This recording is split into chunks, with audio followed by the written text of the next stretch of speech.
কিছুদিন আগের একটি ভিডিওকে কেন্দ্র করে সোশ্যাল মিডিয়ায় যে অনাকাঙ্ক্ষিত পরিস্থিতির সৃষ্টি হয় তারই প্রেক্ষিতে সাবেক সাংসদ জনাব মাসুদ অরুণ এবং মাননীয় পানি সম্পদ মন্ত্রণালয়ের দায়িত্বপ্রাপ্ত মন্ত্রী শহীদুদ্দিন চৌধুরী এনি ভাইয়ের সঙ্গে সৌজন্য সাক্ষাৎ করে ভিডিও ধারণ করেন।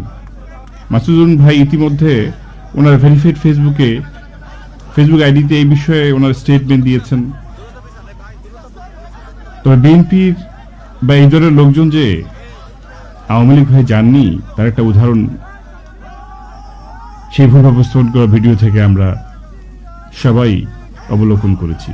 কারণ ভুলভাবে উপস্থাপন করা হলেও সেদিন শহীদুদ্দিন চৌধুরী এনি কিন্তু সব থেকে বেশি সমালোচিত হয়েছেন তার নিজ দলের নেতাকর্মী ও সমর্থকদের কাছে। এই ধরনের কাটপিস জাতীয় ভিডিও চালিয়ে তাদেরকে সামাজিক এবং রাজনৈতিকভাবে সাময়িক সময়ের জন্য হেয় এবং তাদের ব্যক্তিগত ইমেজকে খনন করা হয়েছিল। তবে আমার দুঃখ আজকের এই জেনারেশন কয়জন একজন শহীদুদ্দিন চৌধুরী এনির শিক্ষা জীবন, তার রাজনৈতিক জীবন এবং তার সাহসিকতা এবং তার নির্ভরযোগ্যতা সম্বন্ধে জানেন। আসুন আমরা একজন শহীদুদ্দিন চৌধুরী এনি সম্বন্ধে জেনে নিই।